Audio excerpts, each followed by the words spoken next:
मेरी बात उससे फेसबुक पर हुई थी, मगर मैं उससे हमेशा इग्नोर करती थी।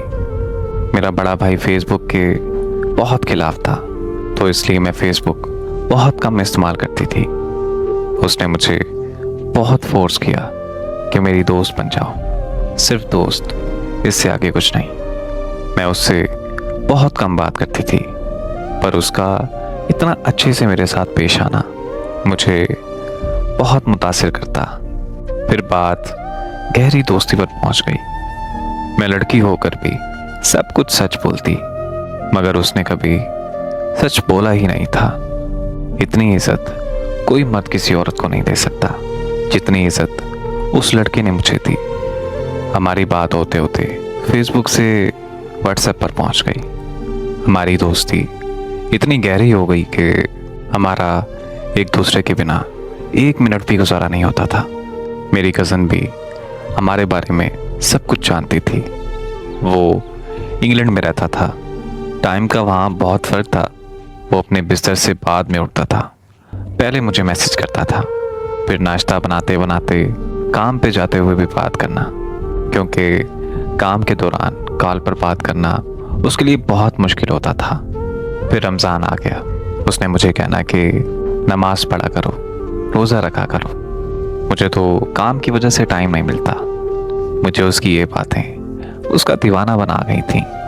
जब जुम्मे का दिन आता तो उसने मुझे कहना कि चलो शाबाश उठो, जल्दी से जुम्मे की नमाज पढ़ के मुझे मैसेज करो। उसे मेरी आंखें बहुत पसंद थीं। वो हमेशा मेरी आंखों की तारीफ़ करता रहता था। माह रमज़ान गुजरा तो ईद आई, और ईद के रोज़ उसने मुझे थोड़ी सी लेट कॉल की। कहता कि नमाज पढ़ी, फिर दोस्त नाराज़ थे तो उनके पास चला गया। पहले तो मैं बहुत नाराज़ हुई उससे, लेकिन फिर ईद का दिन था तो इस वजह से मैं जल्दी मान गई। मेरा और उसका साथ बहुत अच्छा गुजर रहा था। मैं जब भी नाराज़ हुआ करती थी तो अपना नेट ऑफ कर दिया करती थी। अक्सर वो मुझे कहता था कि तुम नाराज़ हो जाती हो, अगर मैं मर गया तो तुम्हें कैसे पता चलेगा। तो मैं उसे कहती थी कि कोई किसी के लिए नहीं मरता। फिर उस सब के बाद मैंने उसे कहा कि छोड़ दो मुझे बेनाम रिश्ते नहीं पसंद। फिर उसने कहा कि मुझे मोहब्बत है तुमसे। फिर वो साथ ही मुझे कहने लगा कि तुम लोग आउट ऑफ कॉस्ट शादी करते हो। मैंने उसे जवाब दिया कि हाँ हम करते हैं। फिर वो चंद दिन में बदलने लगा। टाइम देना उसने कम कर दिया, और मैं कहती कि मैं तब तक तुम्हारे साथ हूँ जब तक तुम्हें मेरी ज़रूरत है। वो कहता है कि प्यार में ज़रूरत नहीं बल्कि साथ की ज़रूरत होती है। मुझे फिर उसके लफ्ज़ों से इश्क हो जाता था। फिर मैं एक दिन उससे नाराज़ हुई क्योंकि उसने मुझे छूने की बात की कि मेरा दिल चाहता है कि मैं तुम्हें छूऊं। मुझे उसकी इस बात पर बहुत गुस्सा आया। पहली दफ़ा था कि किसी ने ऐसी बात की मुझसे।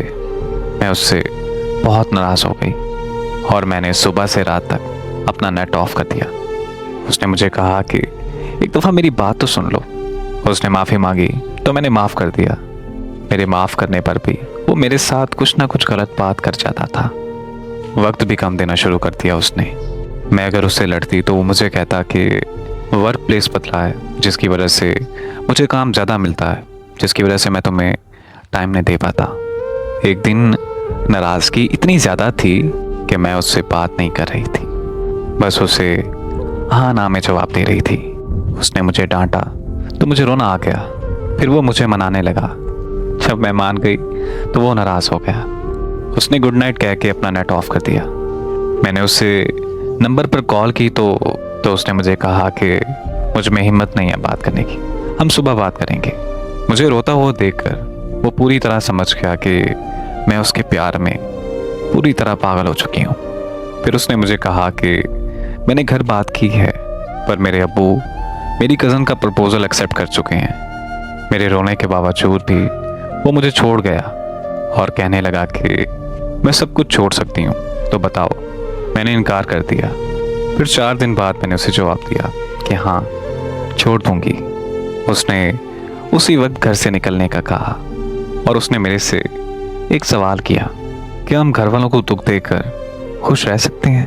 तो वो बहाने बनाने लगा, कहने लगा कि 4 दिन बाद मेरा निकाह है और मेरी लाख मिन्नतों तरलों के बावजूद भी वो लड़का मुझे छोड़ गया। मैंने उसके भाई को देखा हुआ था। मैंने उसके साथ इंस्टा पर राब्ता किया। उसके भाई ने जो बताया वो बिल्कुल उसके बरअक्स था जो वो मुझे बता रहा था कि मेरा 4 दिन बाद निकाह है। उसके भाई ने मुझे बताया कि ऐसी तो कोई बात घर में नहीं हुई और ना ही मेरे भाई का निकाह हो रहा है। जब मैंने उससे राब्ता किया तो मैंने उसे बताया कि मैंने तुम्हारे छोटे भाई से बात की तो उसने तो मुझे बताया कि तुम्हारा कोई निकाह नहीं हो रहा और ना ही तुम्हारे निकाह की बात घर में हुई है। जब मैंने उसे ये सब बताया तो वो साफ मुकर गया और उसने मुझे बुरा भला कहा, मुझे गालियाँ दी और ये सब करने के बाद उसने मुझे ब्लॉक कर दिया। उसकी आईडी भी मेरे पास लॉगिन थी, हत्ता कि उसने वॉइस मैसेज पर भी बात की थी।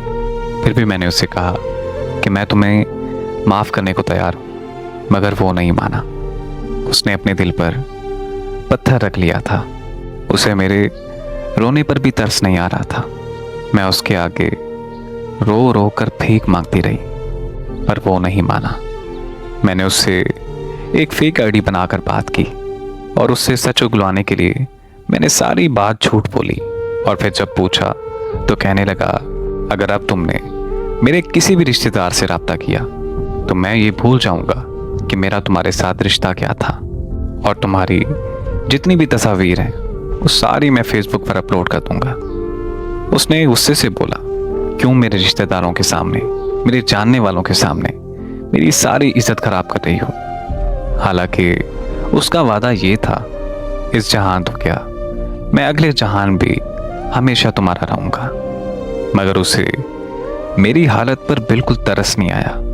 उसने दूसरी बार मुझे गालियां दी, मुझे बुरा भला कहा, मुझे बद किरदार कहा और ये सब कहने के बाद मुझे हर जगह से ब्लॉक कर दिया और यूं ही मुझे लावारिसों की तरह मरने के लिए छोड़ दिया। आज मैं 22 साल की उम्र में एक ब्लड प्रेशर की मरीज़ा बन चुकी हूँ। अचानक से बेहोश हो जाती हूँ। उसे मेरी हालत का पता भी है कि मैं आज किस तकलीफ से गुजर रही हूँ, मगर फिर भी उसने आज तक मुझे मुड़कर नहीं पूछा और आज वो किसी और के साथ राब्ते में है। मैंने उसके दूसरे नंबर पर मैसेज किया तो उसने मुझे पहचानने से साफ इनकार कर दिया और तो और उसने अपने गांव का भी नाम सही नहीं बताया था। आज मैं जिस तकलीफ से गुजर रही हूँ ये मैं जानती हूँ या मेरा रब जानता है। बस अब मैं इंतज़ार में हूँ कि मेरे अल्लाह ने मकाफ़ात अमल भी ऐसे ही लोगों के लिए बनाया है।